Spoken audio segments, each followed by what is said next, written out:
take your time. The French people say is that the good wine takes time. Everything in life that is actually good takes time. I remember also the cooking of my mom. The best cooking takes time. You're buying the most expensive thing in life, which is real estate. Take your time. There is no rush. There is no fear of missing any opportunity. We keep saying this, I missed the opportunity. That's the rule of every investment.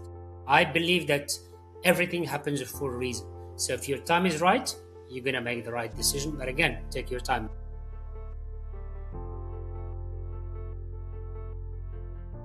So here we are for Invest in Dubai, the World Series here, as we are surrounded by visionary. Rashid Malik is the CEO of Infinity Prime. Now, when we thought to do something as powerful as this, it's all about time.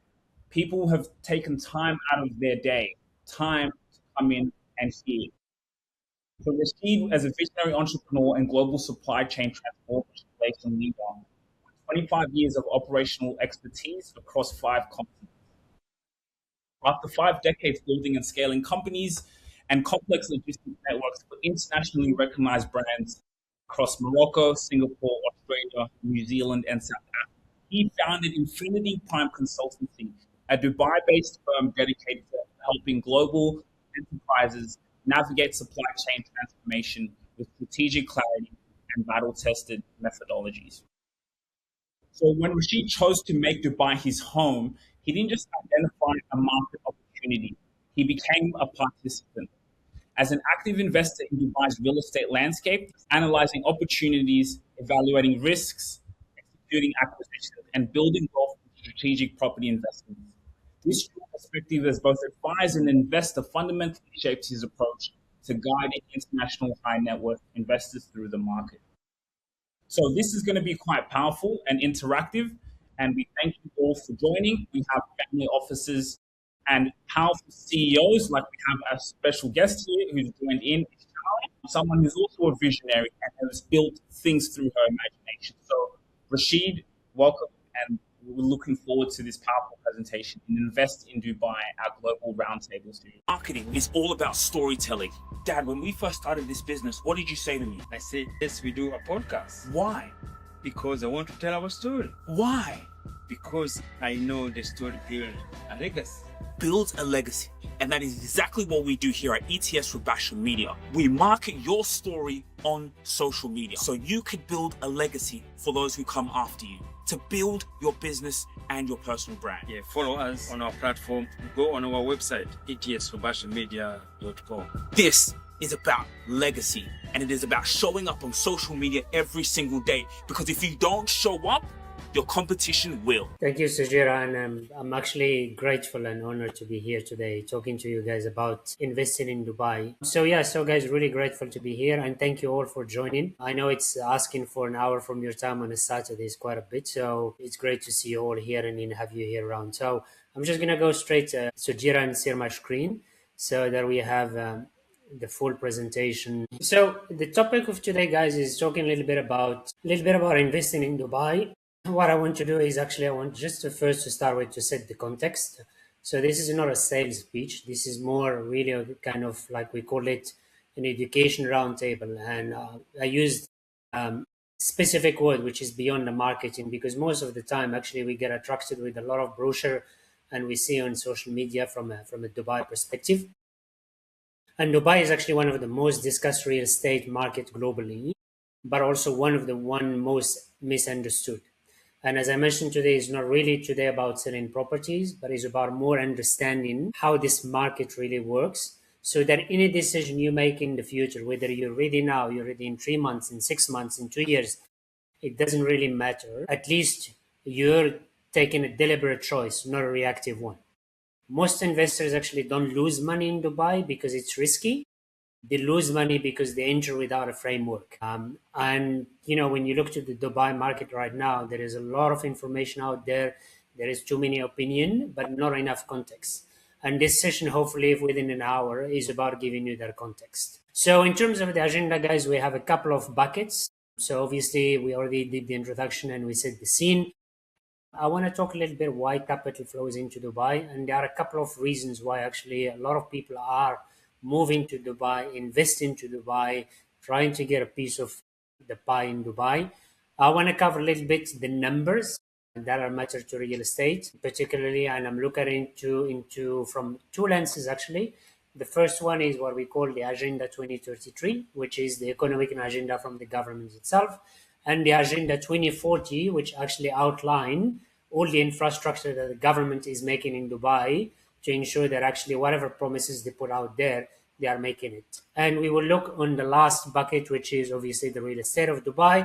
And we're going to look to the real estate in Dubai from different lenses. What are the most important element to know about the real estate, the process itself? We'll talk also about the developers. We'll talk about also the process, from the start to the end. And we will finish the session by if you should buy in Dubai, what do you need to do? What is the due diligence work, or I would call it personally the checklist? And we'll put a last one for you, which is the next step. When a lot of people, I mean, I chose, as Sujira mentioned, I chose Dubai as my home. And one of the things that actually fascinated me with related to Dubai is actually the rulers of the UAE in general, but more particularly a ruler of Dubai. And I picked up this sentence because it actually means a lot from every single angle.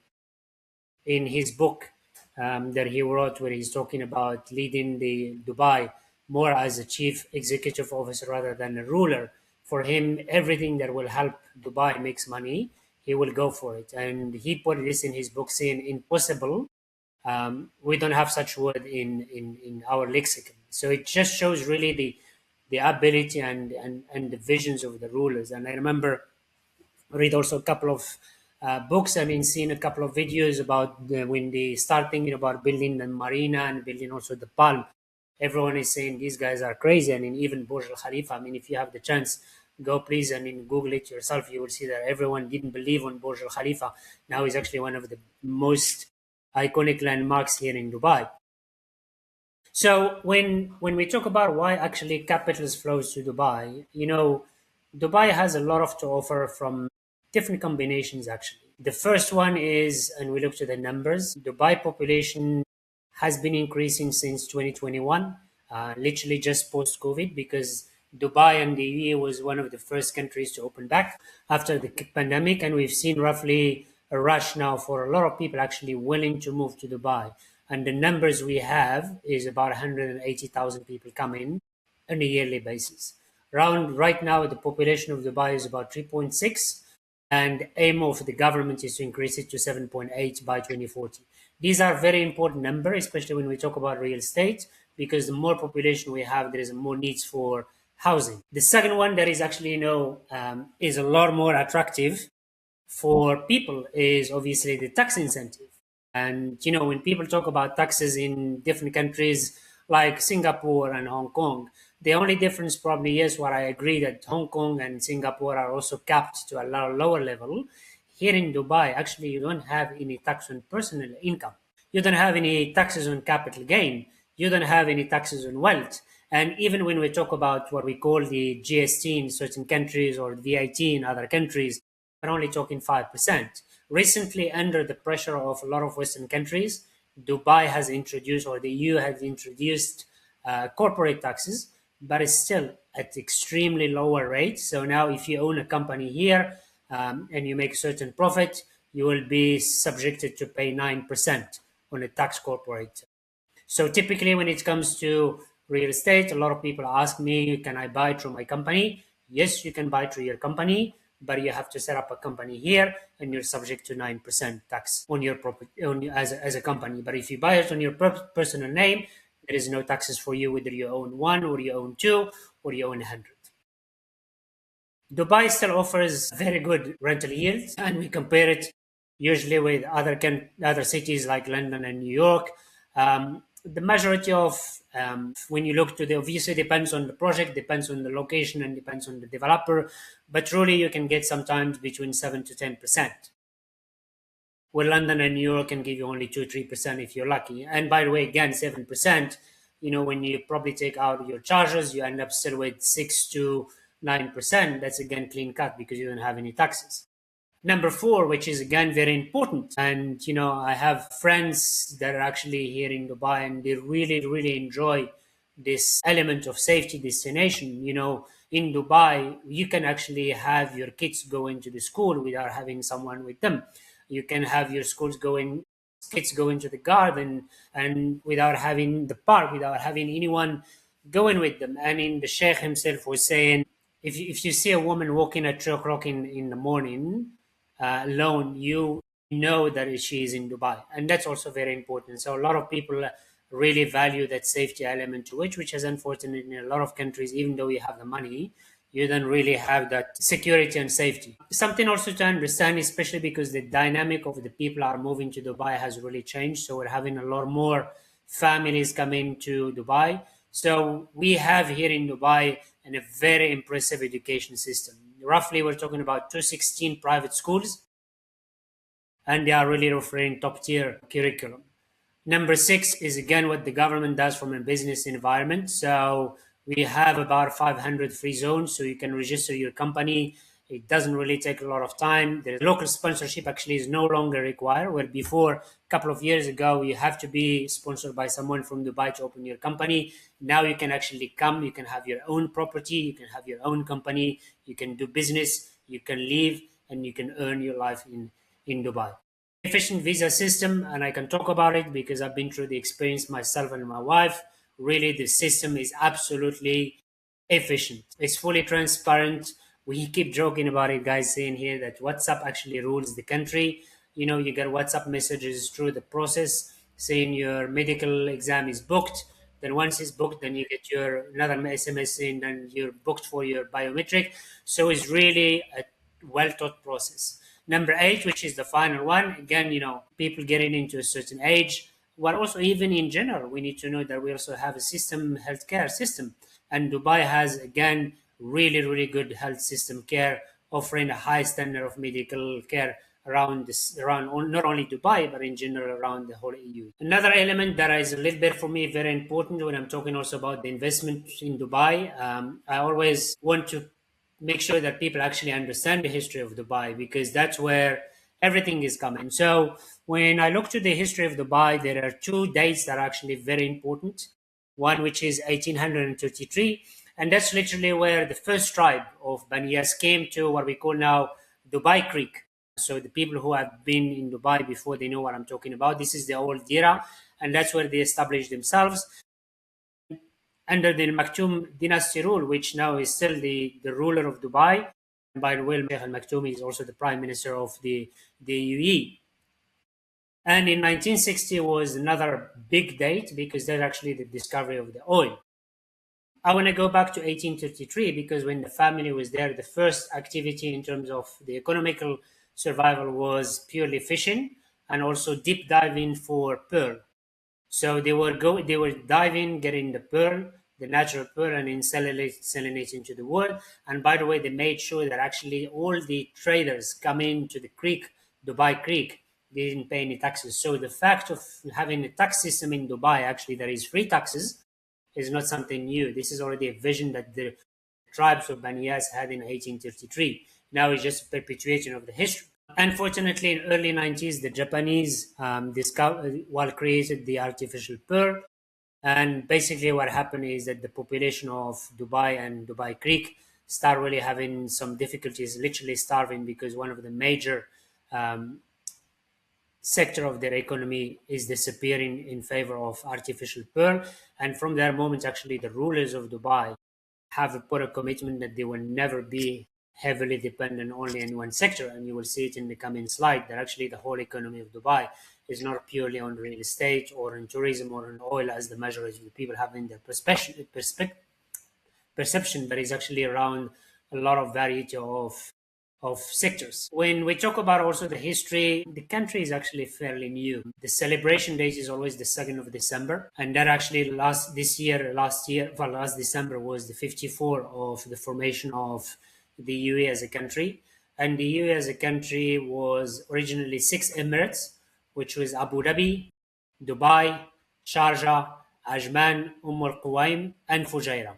There are the six first emirates that actually forgot all their tribes and they came there saying it's time for them to form and build a united country. And only the last emirate, which is actually Ras Al Khaimah, joined only on the 10th of February, literally a year after in 1972. From a land perspective, you can see actually that Abu Dhabi, which is the capital, has the largest land, which with about 87%. Dubai only 5%. So it's again is a small land, but Dubai has emerged more as as a commercial hub, as where this is all the social media is talking about Dubai, but also now Abu Dhabi is growing. Actually, when people ask me about Abu Dhabi versus Dubai, my answer to that one would be is different positioning. Abu Dhabi is more towards family, and you can see from even the attraction they're having, like you see all the cultural element that Abu Dhabi is pushing, like the Louvre Museum. They're also now getting Disney World coming to Abu Dhabi, so it's more a positioning family as against Dubai, which originally more for the people who want to have a lifestyle. When another element that is actually also very important is the economy of Dubai. Again, as we mentioned, just for the people that are actually want to invest or willing to move to Dubai, but also even from a general information. Dubai actually is a really strategic hub. You know, when you look to the location, is the gateway between the east and west. Right now, is considered as the Middle East premier trade center. We have here in Expo City biggest exhibition center, but also the trade center is moving to Expo City, and literally access to 2 billion consumer around the UAE area. As I mentioned, there is a whole economic transformation that happened.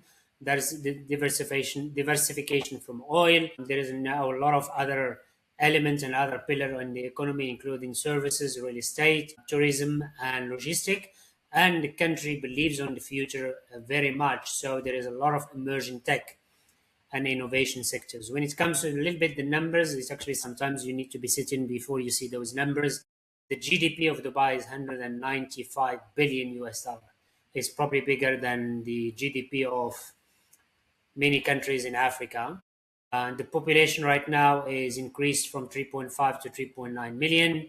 Last year in tourism, we had over 18 million annual visitor. And as I mentioned, from a creation company point of view and the setup of businesses, there is literally 500 zones plus other zones on the mainland, what we call the main. Some other numbers here, which is quite impressive. Dubai had shown 3.1 economic growth in the first 9 months of 2024. So it's 9 months in a row the city was showing economic growth. The biggest sector actually from a growth point of view is actually transportation and storage. There is a big company here in Dubai called DP World, which is actually one of the biggest logistic and hub companies around the world, owning 7 ports. The second biggest contribution is actually from finance and insurance with 4.5%. Then after that one is probably, I would say, equally shared between few other sectors, like real estate is represent 3.6, manufacturing is 2.3, wholesale and retail is 2.9. So when you look at it, it's actually the entire economy is really diversified. And actually the oil doesn't represent that much. And by the way, the majority of the oil reserve is actually in Abu Dhabi, not in Dubai. The population of Dubai, again, it's very important as we talked about it. So the total population of the UAE is about 12.50. But what is more important for us is actually the population of Dubai. So in 1975, the population was relatively low, with only fewer. I mean, in 1975, we were talking about 100,000 residents. We start seeing a noticeable increase only in 1995, so literally 20 years after. And at that time, by 1995, the population reached only 600,000 residents. The biggest, the date for Dubai that actually marked a significant rise was 2005. And that's the first time that we've seen the population have exceeding 1.3 million, which make it as a growth rate about 100% from 1995. In 2022, we start seeing now, especially after the COVID and being the country has opened very early, we start seeing an increase of the population reaching to 3.5 and showing a growth rate of 40% from 2015. These numbers are very important because when people talk about oversupply, it's also very important to link it to the population that is coming to Dubai. And you can see that the population is growing, has been growing for the last probably 10 years. Aim of the government, as I mentioned, is really to bring it to the level of 7.8 million by 2040, according to the Agenda 2040. Another element that is also very important and actually a lot attractive for a few of the investors that I deal with is that the geographic situation of Dubai. When you take 4 hours radius, Dubai is literally 4 hours flight from 31% of the world's population. If you extend that radius to 8 hours flight, you're literally reaching 80% of the world's population. That gives you about 2 billion consumer close to the UAE and Dubai. Um, Wow.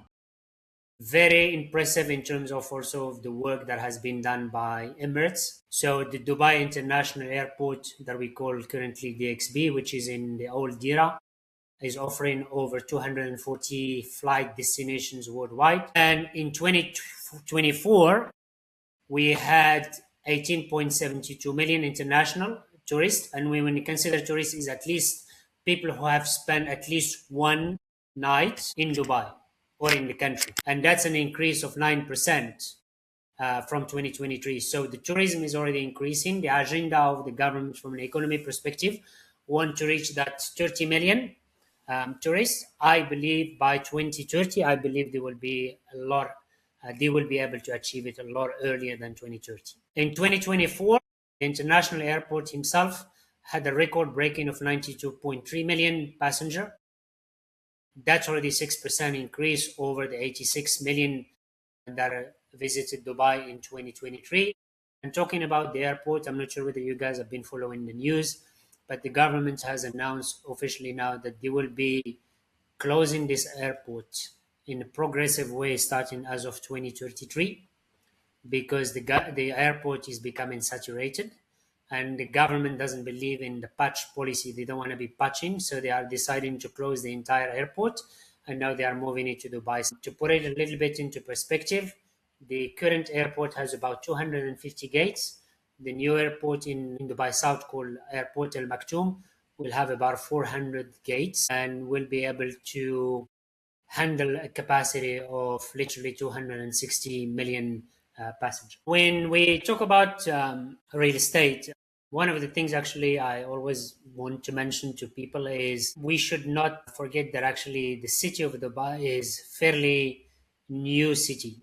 It doesn't have the real estate history like Paris or London or even Sydney to a certain extent. This is a city that actually has been built in the last 22 years. The people that have been visiting Dubai on a regular basis, they would remember that actually the marina and even the palm itself has the construction started only in 2003 part of the, and you can see it actually. I went back and I put some Google Maps, and you can see in 1995 the entire city was actually probably, I would say, 70% desert. In 2005, when massive construction started in Dubai, you can see already the black spots. That's where all the construction started.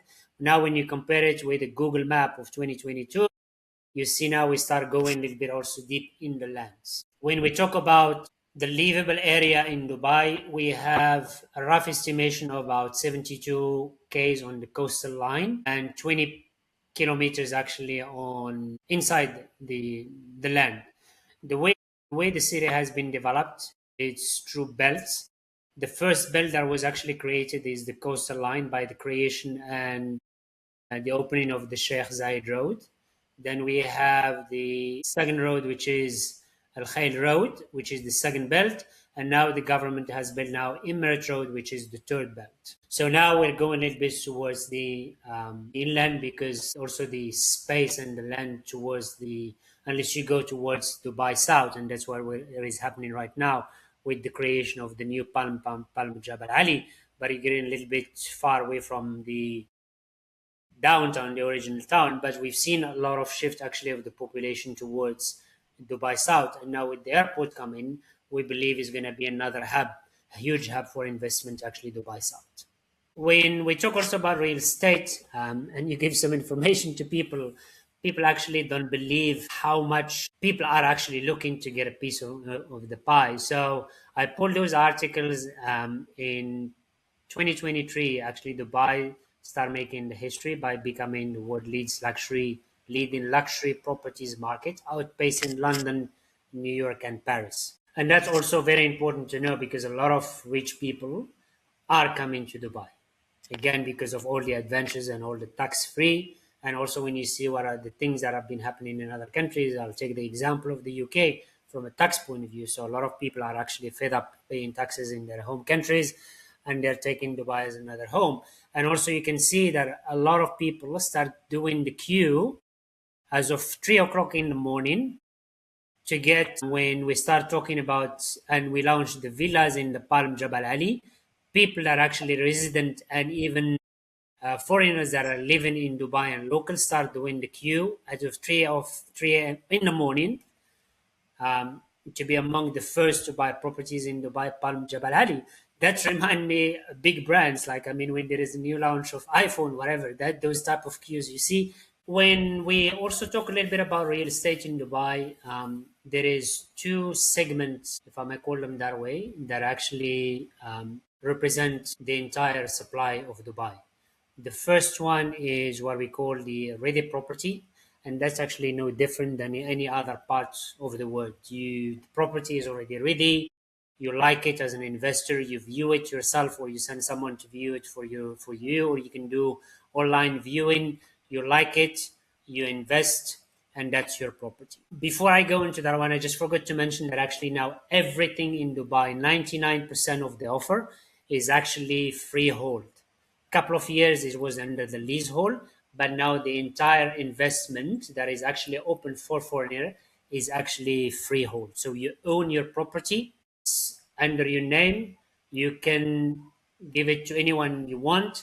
One of the things I do with my investors is actually the first thing we do when someone is buying a property is actually something that a lot of people don't know about it is make sure that you have a will registered here with a lawyer in Dubai. So whatever, we're not, whatever happens, you're actually protected and you're protecting your family. But to go back to the two segments here in Dubai, we have, as I mentioned, the ready property. And the second part, which is the majority what you see now in social media, is actually what we call the off plan. There is no wrong or right investment. They are both actually very good investment, depends on your strategy, you as an investor. If you are looking for something to move in very quickly because now you got a job in Dubai and you don't want to be paying the rent, knowing that the rent is extremely high in Dubai, one of the best options is actually buy a ready property, what we call the secondary market. If you also have a cash and you don't want to be waiting, you can also invest immediately on the secondary market. There are though a couple of differences. Obviously, from a payment perspective, the secondary market or the ready property would require the full payment. You can have a mortgage in the Dubai bank, not from your country. Not a lot of countries offer actually mortgages for foreign investment, but we can get you within our ecosystem here in Dubai. We can get you people that can help you to get the mortgage with the bank, but typically the bank will finance only 50%. Some banks can go to 60%, but you have to make sure that you have 40% of the payment for your ready property. In the off plan, you only need 20% down payment. One of the things that I would like to also mention is the ready properties are usually buildings that have been either built in the last couple of years. So typically they are older building, less amenities. I'm not saying that's the case for all of them. The new buildings are actually you beneficiary from a lot of amenities.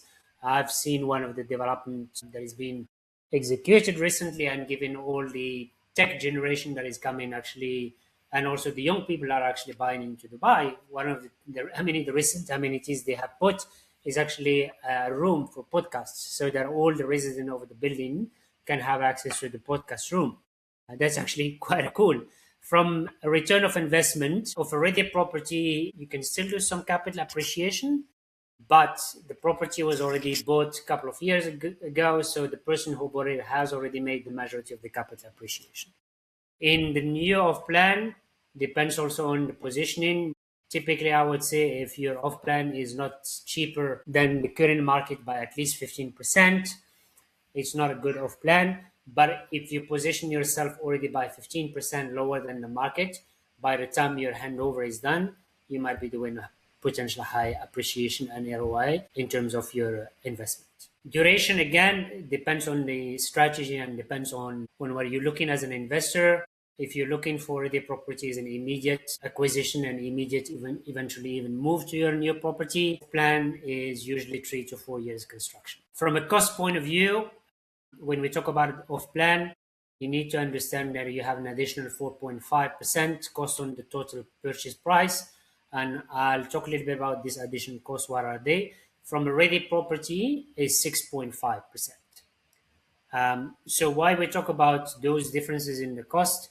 Purely because in Dubai, especially if you are buying a ready property, the agency commission falls under the responsibility of the buyer. In a lot of countries, actually in all the countries, in agency commissions is within the seller. In Dubai is the opposite. It might change in the future, but for the time being, the commission to the agency is 2%. That's why you have a difference between 2% between the off plan and the ready property. And the 4% itself is actually what we call in certain countries stamps and duties. That's why you pay to the government. Here in Dubai, we pay it to the DLD, which stands for Dubai Land Department. And actually, Dubai Land Department plays the role of your solicitor, your lawyer, and also in case there is any dispute resolution mechanism, your main contact is going to be always the DLD. And I'm also talking to you as an investor, not only as an advisor.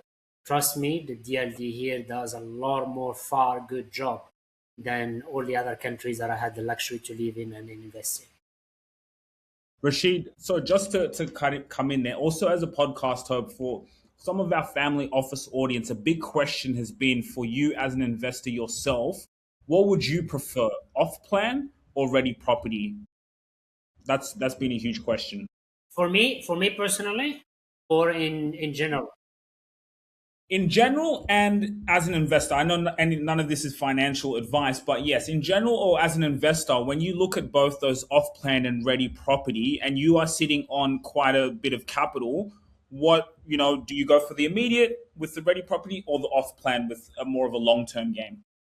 Look, for me particularly, and I'm talking only about me, I will always go for the off plan for a simple reason. I don't want to be using my money. I want to be using someone else's money, which is obviously I'm getting a payment plan within 4 years. So I'm comfortable with the investment itself. So I don't have to pay the full payment. And also with the off plan, it gives me really, and we'll talk about the different segments and hopefully the audience will understand the capital appreciation. In some area, we really still, I'm not saying it's still the case overall Dubai, but really in some cases, especially with the segment of the villa, you get really, really very high appreciation. So from a liquidity perspective, I can block certain capital within 4 years, and without even have to finish the payment of my property, I can try to resell it actually when the handover and get a lot of money out of it and move to the next project. So far so good in Dubai. Everything that I've done was purely an off plan. But again, that's only me. Again, what I do typically when I have investors come in the first place in Dubai, we never actually talk about any project or anything. We spend literally a lot of time. And I want also to mention this to people. It's trust. Obviously, I have to earn the trust of the investor, but also the investors have to earn my trust because it's two ways conversation. I'm giving you my time. And in the world we live in, time is money. And I'm giving you a lot of advice. We spend a lot of time between the investors and myself going through a lot of things.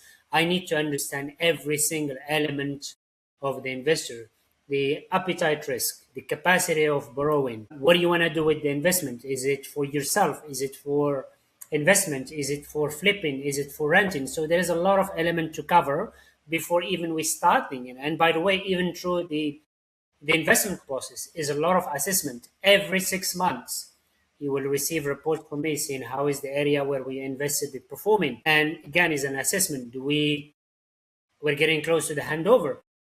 Do we need to sell?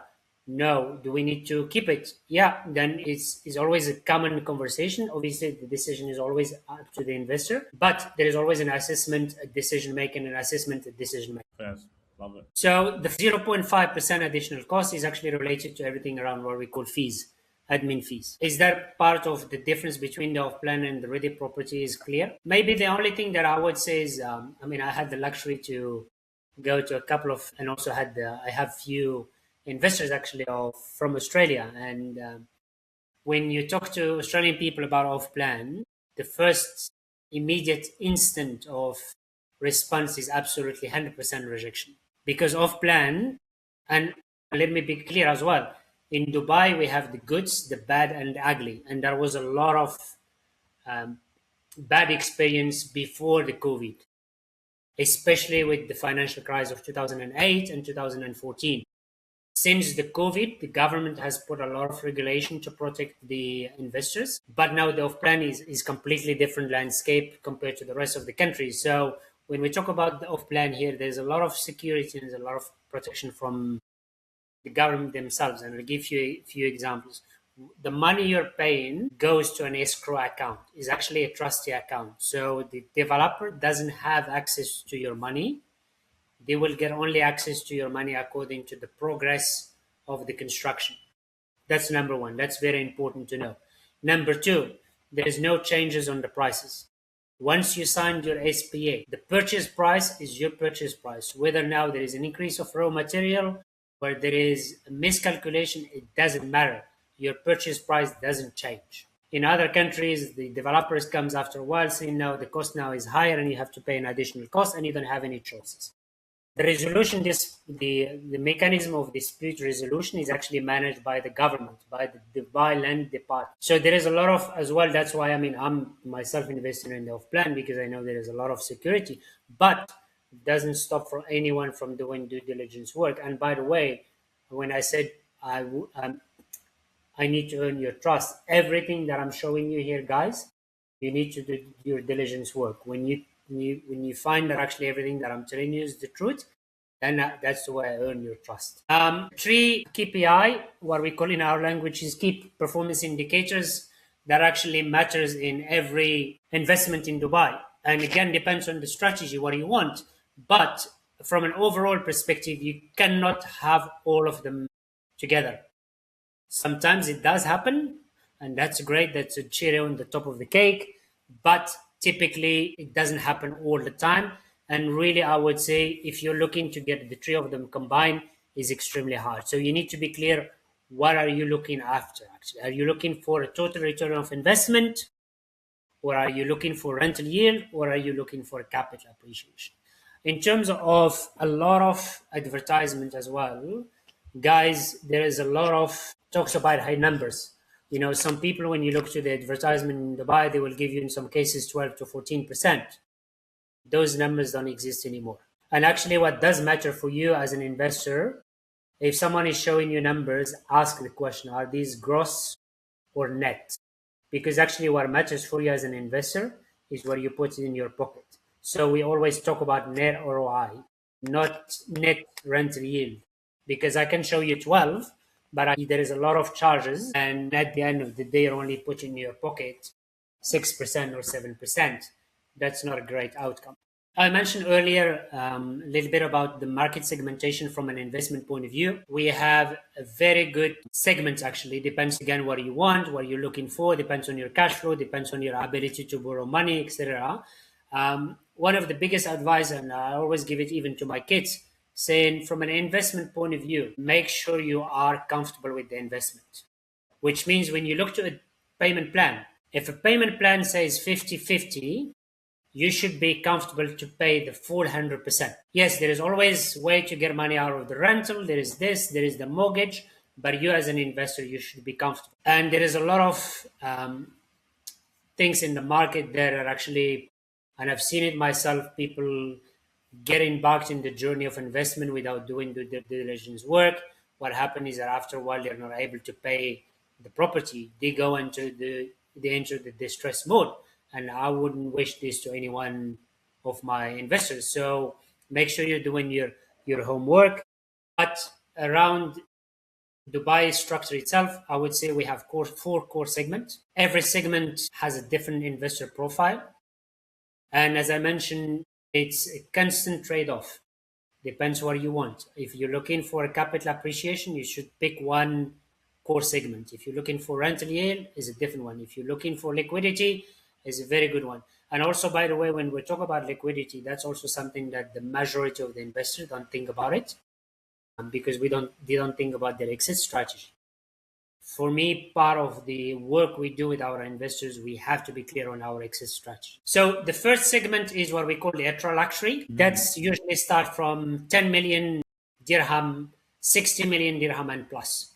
We have some villas in Nepal that are actually being sold for 260 million dirhams. These guys are the trophy assets. If you're a high net worth individual and you want to have a trophy, by no means. The Palm is great address. Is also a niche market. But again, depends what you're looking for. From a capital appreciation is the highest potential. And I'll go again and I'll give you the example of the Palm. When the Palm in 2014 was sold for 2,000 dirham per square foot. Right now, today, if you're lucky to find a plot or to find a unit for you in the Palm, you're talking about 10,000 dirham per square foot. That's what I call high capital appreciation. The rental yield is weak. The reason behind it is the percentage versus what you're paying as a capital is very big. And the liquidity is very low. So let me explain you what I mean by the liquidity. Because given the high investment you're putting, and again, because it's the niche market, it might take a longer time to be able to sell your unit. But the majority of the people actually that are buying those type of trophies, usually it's not for resale. They want to keep it for the long term till they get someone. So from a liquidity point of view, it can take between, probably if we're lucky, it could take 2 weeks, but it could go up to 2 years to get your unit sold. From an investor profile, is more the people that are looking for capital preservation, is something about the prestige, is something about the exclusivity, is something about the address, and the people that have a long term. The second segment is what we call the villa. And for me, that's the best overall return of investment. If someone tells me now I have the money, Rashid, what would be your best advice for me to invest in Dubai? I would say without a doubt of hesitation, you need to invest in villas. And I'll tell you why villas. First of all, is only 5% of the total supply. And when we talk about investment, usually scarcity of the offer makes the investment appealing. So when you think about the entire supply of units around the whole Dubai, villas represent only 5%. Is a very good starting point, simply because the developer doesn't want to waste the land in building and giving you a big plot for villa. They prefer put a tower there, which is going to give them 500 to 1,500 units. That's for them a lot more money, easy money, than putting villas. The capital appreciation again is 50 to 70, and we've been conservative at the handover. So you buy your villa today in 2026, you need to count 4 years construction, you get 70% appreciation, because again, the dynamic of Dubai has changed. A lot of families are moving to Dubai, and the first thing their families, wealthy families, are looking for is buying a villa. And we've seen actually sometimes an upside potential which goes up to 150%. And you can do, by the way, your home research. I can give you a couple of examples like Tilal El Gaf. I can give you, for example, the Acres by Miraz. I can give you a few others. But the rental yield, when people are telling you get a lot of rental yield in terms of the villa, you're not going to get a lot of rental yield. You're going to get 4 to 5% net. But your liquidity is excellent. So tomorrow, if you buy a villa and you want to sell it, we can sell it within 2 to 6 weeks. Townhouses is, again, another interesting investment. First of all, because it sits between affordability and lifestyle. So you have your difference between villa and townhouse. So villa, as you might see, is a standalone villa. You get space between you and your neighbors. Here, townhouses, which is literally one close to the other. Sometimes you have even share walls. Capital appreciation, again, because of combination of lifestyle, because you still have a backyard, you still have a big space, for kids. And also usually is gated community. So, and a lot more affordable than a villa because your starting point here is 3.3 million to 3.6 million dirham, um, which when you convert it, you're talking about less than $1 million as an investment starting point for a townhouse. Capital appreciation less than villas between 40 to 60%. Rental yield, I would say sometimes you can get up to 6%, again, because of the affordability of the segment. Liquidity, again, is very good because the scarcity, again, of townhouses. Again, part of the key advantages, as I mentioned, you have outdoor spaces. And when we're talking about townhouses, usually it's really good communities and well established communities. And I can give you examples for the people that have been already in Dubai. Arabian Ranches, as an example, is a very good community that was built by Amar for townhouses. Apartment, that's actually where we need to be careful from an investment point of view because it represents 87% of the total housing stock. That's a massive, and that will be depending on different choices, the location, the developer quality, the unit typology, etc. But again, from a market point of view, is highly fragmented segment, and your performance will be depending, as I mentioned, on a lot of things. Starting point and average now, you can find some area, especially if you go down to Dubai South, you can find 1,500. But really, if you want something good, you're starting now from 1,900 to 6,000 per square foot. Payment plan, that's also very important to know, especially when you talk about the off plan. Typically is 14% to 24%. I always mention to my investor is 24% because if a developer asks you only for 14%, you can be 100% sure that after a month you will have to pay the remaining 10%. So 1 month doesn't give you too much room for finding the cash. I always say be prepared if you're ready to have 20% of the price ready because that's how you can get your unit. If you don't have 24%, you're not going to get any unit reservation. 20% is to secure your unit, and 4% goes to, as I mentioned before, to the Dubai Land Department. There is always stage payment given by the developers. Best developers in Dubai, by the way, has the toughest payment plan. That's also very important to know it. If you go to Amar, for example, which is the biggest developer in the country and probably next few years in the world, have a payment plan of 80-20, which means you have to be comfortable to be able to pay 80% of your acquisition within 4 years and 20% post handover.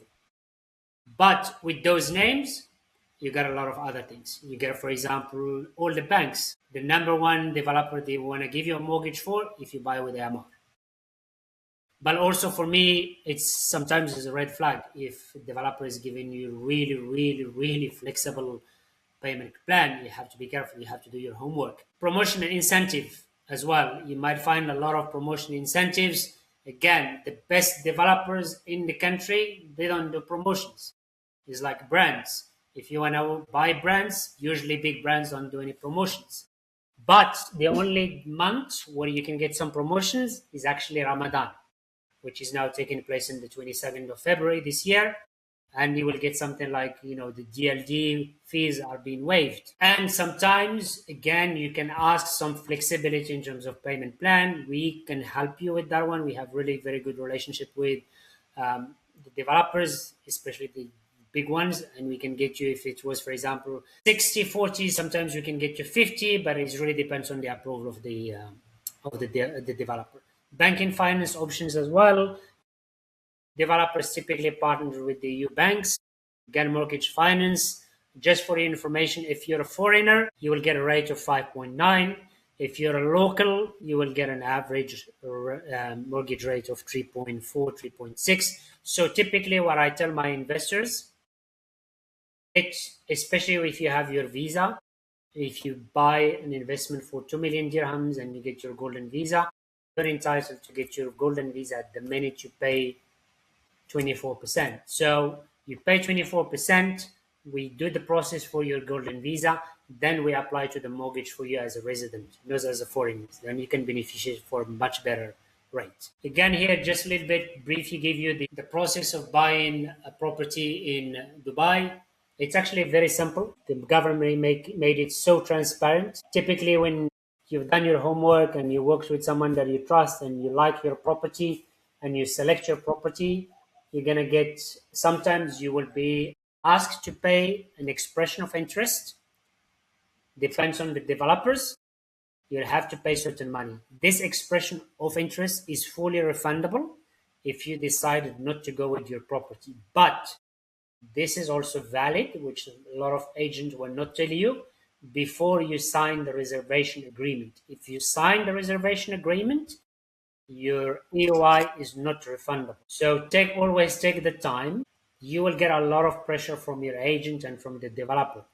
I'm not saying you need to take 3 days, 4 days, but take your cooling period so that you can understand what you're going to and what you're investing. So if you put an AOI and you get a reservation form, spend time before you sign the reservation form, because once it's done, your AOI is not refundable anymore, even if you decide to pull back. Then you pay the deposit, which is 24%. By the way, if you pay an expression of interest, we will deduct, or the developer will deduct the amount you paid already in the AOI. So it's not the 24%, it's 24% minus what you paid as an expression of interest.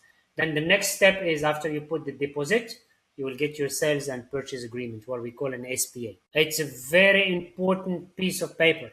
It's a lot of things to read, but read them, please, because these are the terms between you and the developers. It highlights everything you need to know. For example, when are you allowed to sell? It highlights, for example, the delays that the developer might have, etc., etc. So read it. Then there is always this installment payment till you get your completion and handover. I want to briefly also talk about what is in and out for you as an investor, especially for the people who decide potentially in the future to rent their units. So typically when you you get your units, you have the service charges. The service charges is the equivalent of what we call in a few other countries the body corporate, and in other countries also we call it the strata fees. So service charges, the way it works here in Dubai is actually you pay per square foot. And there's also a difference between the livable area and the balcony area. So the balcony area is cheaper than the livable area. Typically is a starting point from 14 dirham per square foot paid on an annual basis, and can go up to 76 dirham per square foot.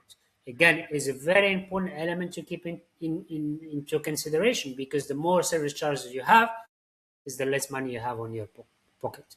Obviously, the mortgage, again, if you decide to go with a mortgage, insurance is not mandatory in Dubai, but for the sanity purpose, I always recommend my investor to have an insurance. You will be asked to put a DIWA deposit. DIWA stands for the Department of Electricity and Water in Dubai.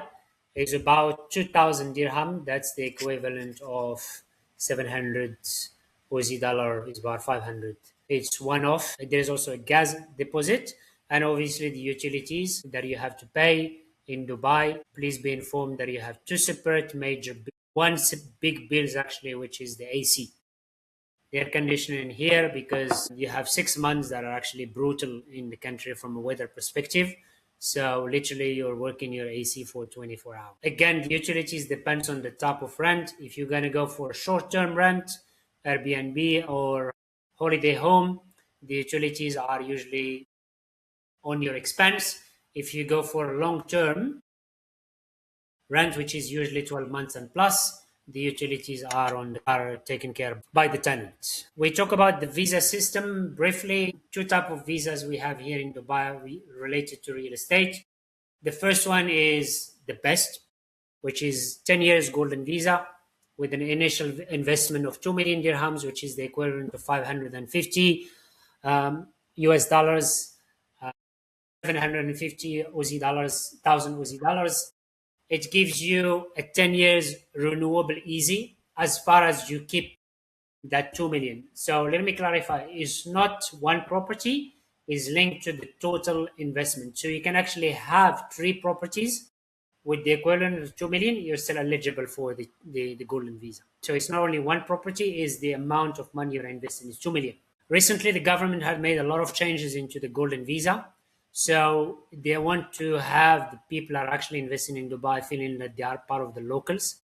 So now also you beneficiate from embassy and consulate services outside the UAE. Let's say you're traveling from Dubai or from any part of the world and you lost your passport, you don't have to go to your country of origin to get your passport. You can actually go to the embassy of the UAE in the country where you lost your passport. There is a 24 hours emergency service, and we can get you the paper within the hour to go back to the UAE. There is also now repatriation services, so it becomes a lot more interesting to have also the golden visa. The golden visa, by the way, allows you to have a business and an account. You can sponsor your direct family, but also you can sponsor your parents if you want them to be living with you in Dubai. The government found out that actually they are missing a couple of opportunities related to investment, and they also created the 2 years visa, which is for $200, which I would say that's your minimum entry ticket in Dubai. And that gives you 2 years investor for yourself, but you don't have the same advantages as the other one, which is the developers. We talk a lot about projects here in Dubai, but I would say also the reputation of the developer is extremely important in Dubai. You need to make sure if you get anything that is actually being proposed to you as a project, make sure you understand who's the developer behind it. Make sure you understand the track records.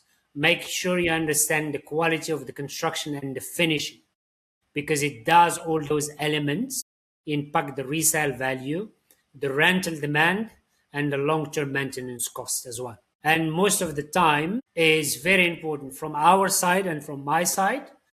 I maintain a strict internal blacklist of developers who I would never recommend to my investors, either because of the delivery delays or because of the compromised quality, of either because of the weak community planning or poor post handover. There is a lot of elements. So I'm only focusing, there is about 500 developer in the UAE, in Dubai particularly. There is only, I would say, 20 that are active. I usually have only 5 to 6 that I always propose to my investors, because I know from a risk strategy, it's aligned with what I'm trying to achieve with my investors rather than pure speculation. I'm going to escape that one. I'm going to spend a little bit more time on this one. If you want to buy or invest in Dubai, we created this kind of list for you guys that is actually very important. You don't have to tick all the boxes, but it's extremely important you keep them in your mind, because that's actually what made the difference, what makes the difference between a good investment versus a poor investment. Number one is location, location. That's actually universal law. It's right now the best return of investment, as I mentioned, is either villa townhouses or even in the waterfront. Micro location is very important. And I mean by micro location, if you are very close to a metro station, let's make a difference. Price per square foot, make sure you have your due diligence work done. There is now, you actually, guys, you don't have any excuse anymore, because 10 years ago, I'd say a lot of people made investment without having any tools, but now there is a lot of tools in the market out there. ChatGPT is one. Even though don't take everything ChatGPT says 100%, that's already good reference in terms of checking. DXB Interact, that's another website you can do. The Dubai Land Department, that's actually another website you can do. So do your homework. There is no reason for you as an investor to pay a higher price per square foot. The unit is very important. The typology of the unit is very important. A unit in the first floor in an apartment building where you don't know which building is going to be in front of you is a bad investment. You'd rather be higher up, because even if you have another building in front of you, your view is not entirely obstructed. Timing is very important. Now, if you're coming and you're telling me in few other projects, like when people are asking me about downtown as an example, yes, you can still a little bit make money, but timing is not right timing. Downtown, people are actually made money. That with people who have invested 5 years ago in downtown. It's better now to look for something else. The payment plan is good. You have to look for a payment plan, but again, be careful. That's linked to the next one, which is the developer reputation, resale threshold. Make sure you know at what stage of the construction you are allowed to sell. Things happen in life, guys. I mean, people are sometimes depending on the jobs. People are depending on certain other properties that needs to get sold. And if those things doesn't happen and you're stuck with your SPA because the developer doesn't allow you to sell until the handover, you're not going to be able to get out of it. But if your developers is allow you to sell at the minute you pay 30% or 35%, that's great. That's an exit strategy. Service charges, again, we talked about it. Don't go for a building that has high because you're not going to get the equivalent in terms of rent. Future infrastructure, very good. It doesn't mean that it will impact the price of today, but will have an impact on the price of tomorrow. And we are getting to the last one, which is basically a couple of advices, that I give you as a conclusion of this webinar. Take your time. Dubai real estate market, offers consistent opportunities. Guys, I'm having literally a project every day in Dubai. So when people telling you you're gonna miss, don't fall on the strategy of what we call the FOMO. Invest based on fundamentals, not urgency. There is always a great opportunity that is gonna be appear. When we talk about evaluate, please research projects carefully, understand the financial structure, ensure alignment with your long-term investment goals before committing. Ask questions. The more questions you ask, the more clarity you will get. There is no such things as rushed decision in quality investing. If you have someone who's rushing you to take a decision, is not a good advice. You need to think changing agent. Assess your capacity, your realistic financial position, payment flexibility, timeline before selecting a project. Again, informed choices. The project that actually suits me is not necessarily you because you have a different lifestyle. And here in Dubai, every community has a different lifestyle. You got a pet, for example, you need to look for a project that is pet friendly, etc., etc., and connect at your pace. Reach out when you're ready. It could be in 3 months, it could be in 6 months, it doesn't matter. I'm here actually for me for a long term. I value the long term with my customers. What I can offer you for the people, actually, again, it has to be earned trust, is personal consultation. I also provide market analysis on a quarterly basis. We can do research for comparable area or building for you. It is an end-to-end journey. My job doesn't end when you buy property, because as an advisor, I want to work with you on a long term when you want to rent it, when you want to resell it.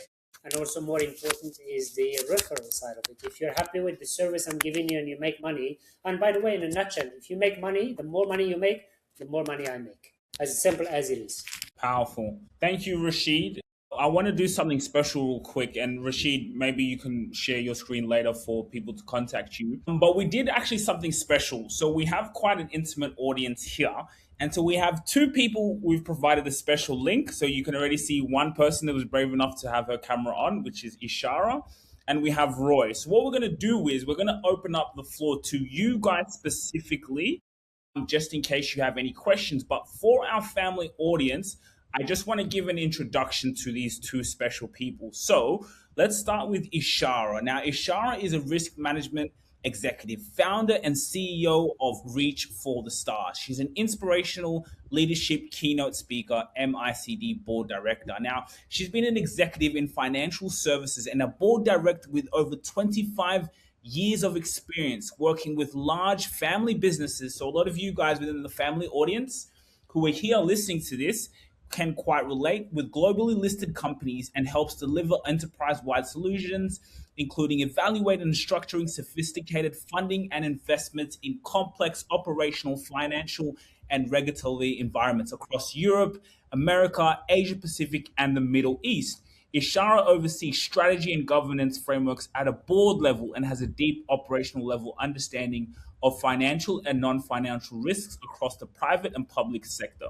Ishara enjoys inspiring and leading teams to achieve success and deliver direct bottom line impact, and is passionate about developing and supporting individuals to be the best versions of themselves. So that's a powerful introduction of her. So again, then we also have Roy. Now, again, you guys do have the floor for the first questions before we open up to the rest of the audience. Now, we have Roy Ong from Singapore, and he is a family office practitioner with over 16 years of experience in various fields of finance, law, and regulatory affairs, providing strategic leadership and guidance to high net worth families and individuals In addition to proficient in Sharia transactions, he's been able to specialize in structuring deals and transactions that meet the diverse needs and objectives of his clients.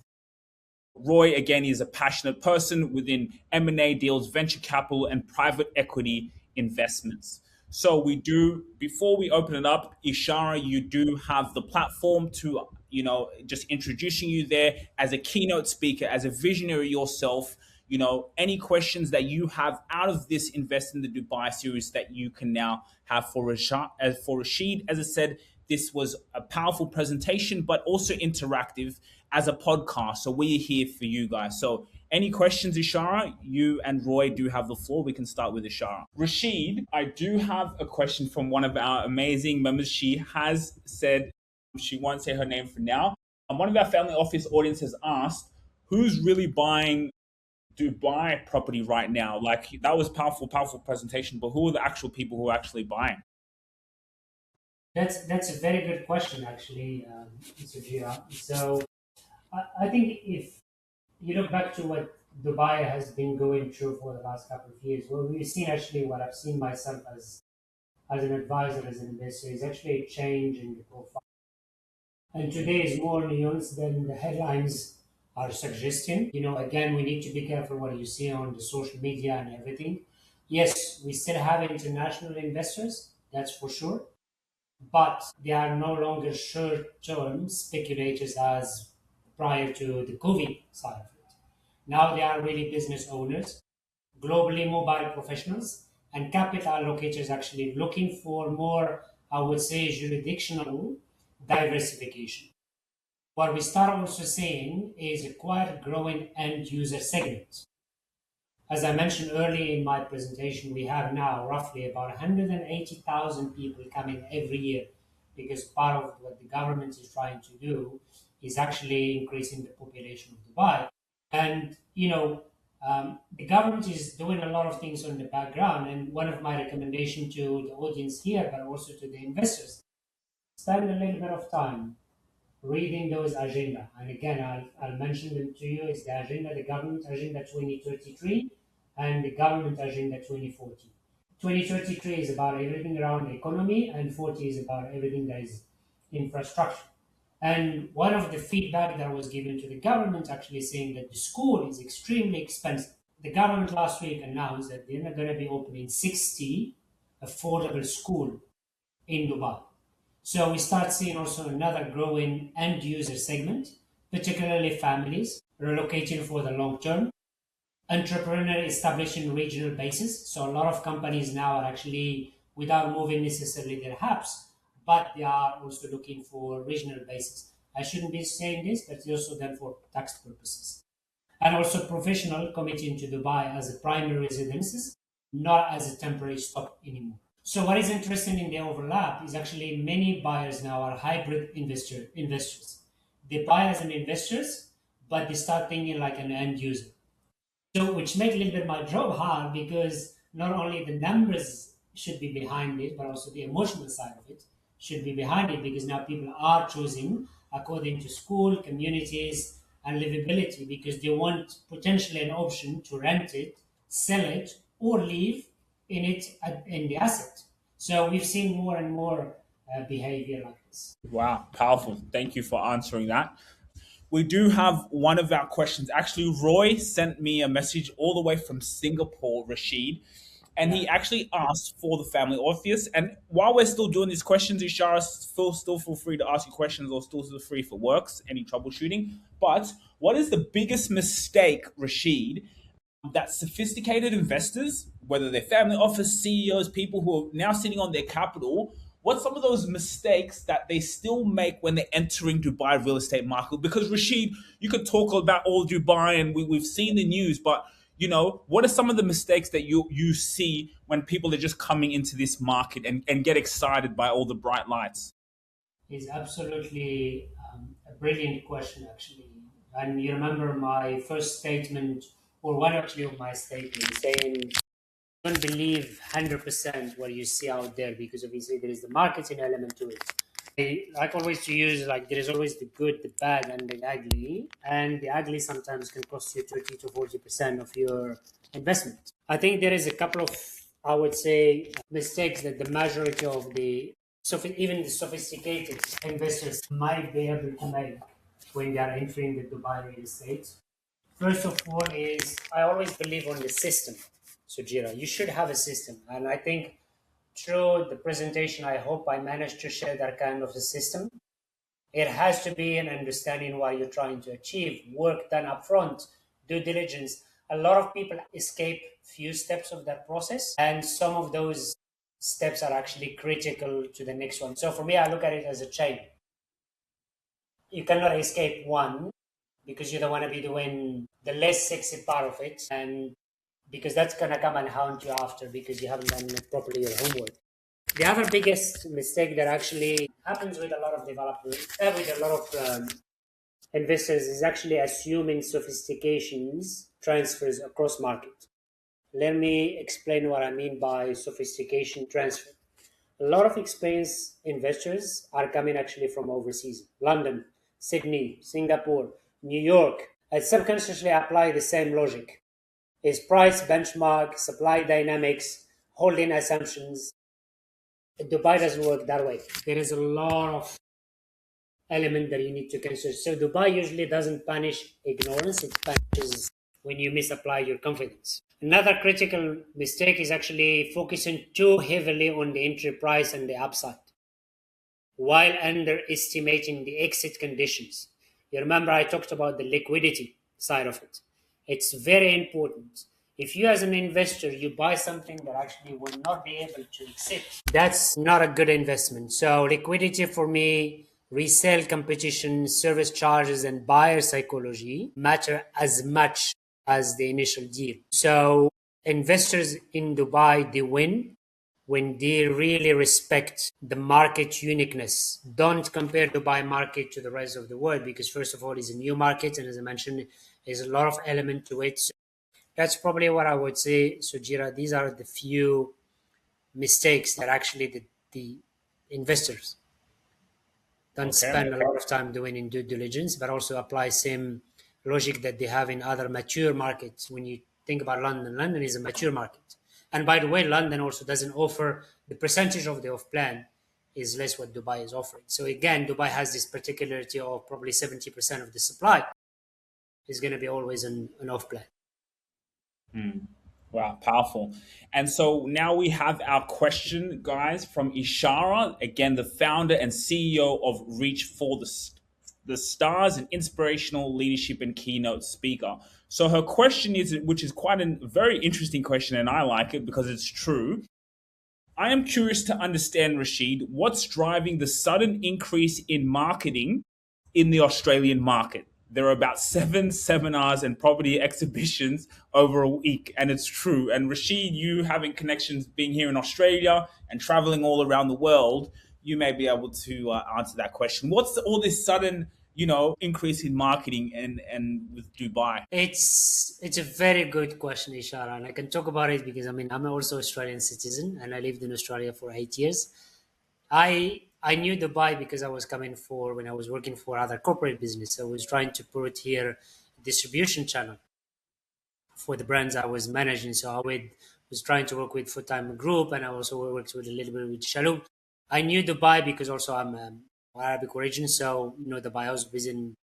But when you talk at that time, especially prior to the COVID, when the perception of Dubai to the Australian market was, no, I'm not going to Dubai. There's a lot of scams. There's a lot of I think what promote that aspect about Australia is actually two facts. The first one is Australia has been always a bubble. It's far more away from the rest of the world. It's economically protected, but also one of the countries that have highest income per household.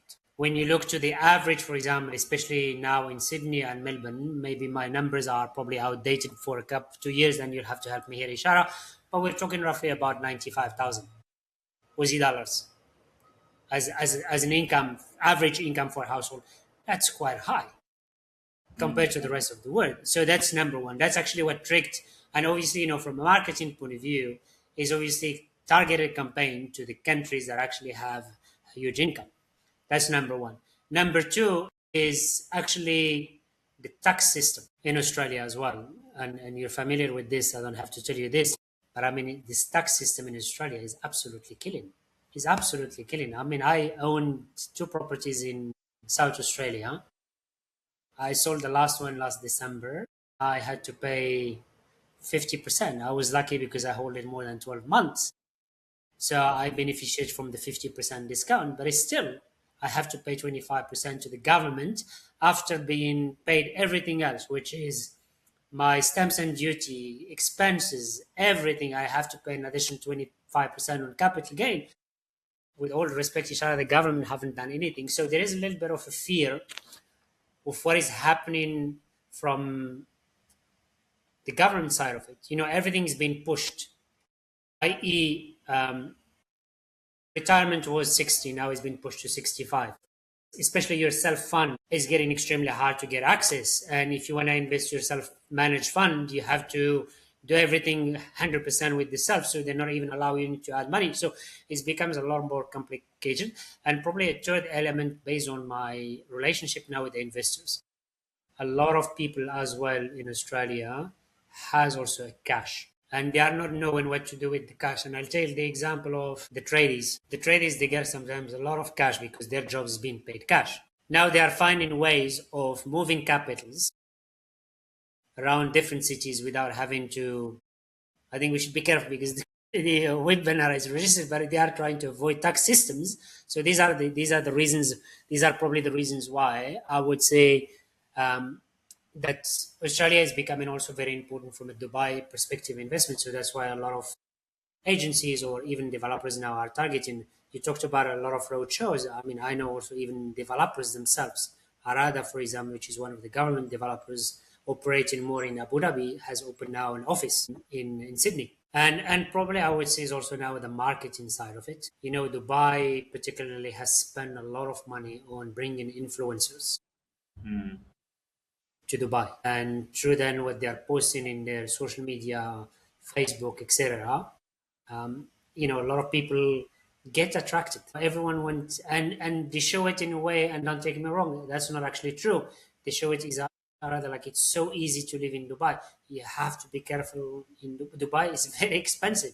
It's not given to everyone. So that's why I keep saying to people, make sure that the investment you're putting yourself into is absolutely comfortable for you. If it's not comfortable because you've seen beautiful brochure or you've seen a townhouse or whatever close to the lagoon and you want to live there and then suddenly you're putting the rope on yourself because you cannot pay your mortgage and this and put yourself. So that's probably what I would think. These are the elements that actually drives now the importance of Sydney as or Australia as a market for the UAE investment. And her next powerful question, again from Ishara, is how long do you have to live in the UAE with the golden visa? Very good question, Ishara. People actually don't understand the nuances on the golden visa. The golden visa doesn't require you to leave. You can have it, you can take all the advantages of it. You can leave one day out of the total 10 years. That's enough. Because again, it's very good. It's very good that you mentioned it because the 2 years visa is tied with an exit and entry every 6 months. Not that you do have to leave 6 months, but you have to exit and enter before 6 months. The golden visa, you can actually spend 364 days of your year, full year, in Bali, in whatever you want, in any part of the world. If you're someone who works remotely and you come to one day to Dubai, great. If tomorrow, after 3 years living in Australia, you say, I still have 7 years in my visa, I want to go to Dubai and live now 7 years in Dubai, that's still valid, by the way. And once you're, Ushara, very important, once you're in the system, it's really extremely easy to renew your visa. I mean, you have a portal, the government portal, you ask for a renewal, you pay, you just, they have obviously the justification that you still own 2 million dirham property, you renew it, and you get another 10 years experience. Rashid, I've got another powerful question. Again, when we have a lot of our family office or private equity, a lot of their thinking is in the long term. I think, yes, when you first started this and you started on your podcast tour, I believe we have Europe, Switzerland, and Singapore within our next few months. We have quite a powerful question here is if someone is actually buying property or looking for an investment in Dubai today, what do they need to believe is true over the next 5 to 10 years for the Yeah. investment to actually work? Oh, that's a very good question, actually. That's a very good question. I think the first instance that actually I would say to people, forget everything you know, and you stick to the actually the element that actually are true from an investment point of view. First of all, you need to believe that Dubai will continue to attract people, not only capital, but also attracts people, because it's not only, especially real estate, is not only about the money side of it, but also the people, because that's how you create the demand. And without demand, there going to be no supply, or going to be the opposite, a lot of oversupply versus the demand. So as far as we have population growth, family relocation, business formations, and also long-term residency, that's actually what convert to real estate from a speculation to real infrastructure. The second one is you also have to believe in the government. And I'm going to mention a small story that happened actually with an interview with Mohammed Al Abbar, who is the CEO and the chairman of the group Amar, which is the biggest developer, as I mentioned, in the country. And he was talking and he's saying, I think he was doing a conference and he was talking about the US. And he said, you guys have two parties. There is the Democrats and the Republican. He said, there is an election every 4 years. And he said, meanwhile, here we have only one party. The decision is very quick. And then instead of wasting our time in elections, we only spend our time in construction. So what I want to mean by this is you have to believe in the Dubai government agenda. And by the way, again, is full transparent, is fully available for people, is public record. And that's what I like with this country overall and with this city. Everything that the government said they will do, they do it. Most of the time, they actually do it even earlier.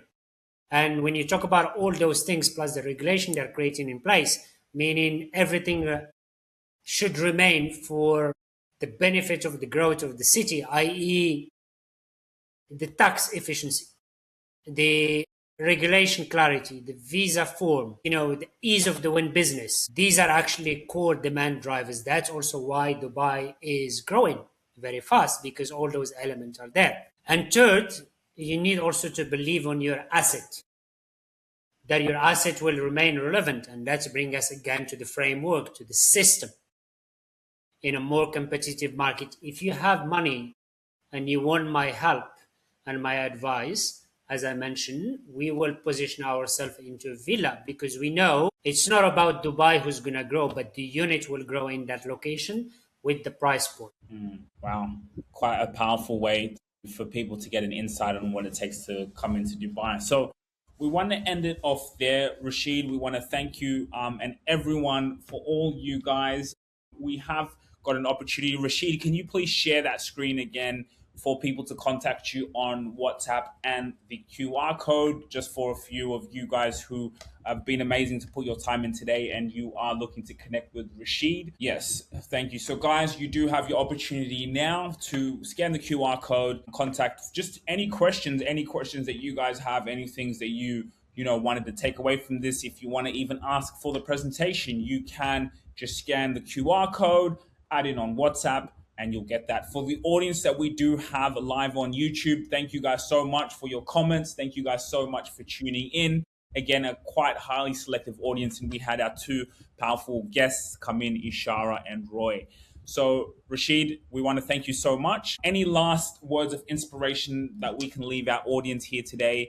Just really with the educational piece, investing in Dubai, if you're sitting on capital, if you're thinking about it, if you're moving to Dubai within the next 2 to 3 years, or if you just wanted 2 to 3x your investment and to have a different, diversify your portfolio, what type of inspiration do you want to leave our audience with? Look, I mean, it's a very good question there, Sujira. I think I would probably leave again the audience with one element, which is again for me, and this is probably the best advice: take your time. Like for everything, I mean, the French people says that the good wine takes time. Everything in life that is actually good takes time. I remember also the cooking of my mom. The best cooking takes time, and probably a lot of people in the audience would relate to that one. So you're buying the most expensive thing in life, which is real estate. Take your time. There is no rush. There is no fear of missing any opportunity, because you know what? We keep saying this, I missed the opportunity. That's the rule of every investment. I believe that everything happens for a reason. So if your time is right, you're gonna make the right decision. But again, take your time. That's probably the last advice I would give to the audience. Powerful. Perfect. And guys, for those of you guys who maybe missed this or want to catch this and the replay, it will be available on YouTube, LinkedIn. It will be available also on Spotify and all places where you have a mobile phone or have a device. You will be able to access the replay of this recording at will. And some of you guys will have meetings with. So thank you guys. Hope everyone has a wonderful weekend. And Thank you, again, Sajid. thank you, Rashid. Thank you for No organizing worries. this. Highly appreciate it. Take care. Thank you, guys. Have a lovely one. Hey, what's wrong? Bro, I'm stressed out. I'm running my business. I've got to serve my customers, but I need more customers coming in. I can't keep relying on word of mouth. Why don't you just use ETS Rabasha Media? Who? Well, with AI now, what they do is they go in, get your perfect clients, bring them in front of you. So all I got to do is run my business and he brings me opportunities. Think about it. You speak to 3,000 of your ideal customers, convert 1% of that 3,000. That's 30 people. 30 people in a room with you. Can you convert that? Of course I'll close them. I'm good at what I do. I just don't have time to be going and looking for my perfect client. Focus on what you love doing and let them bring you customers. When you win, they win, commission, ching. Sujira Rabasha, huh? Yeah, Sujira Rabasha. Go and Google them, man. Come on, take it to the bank. If you really enjoyed this video, make sure to click here, and I'm sure you're gonna love that one.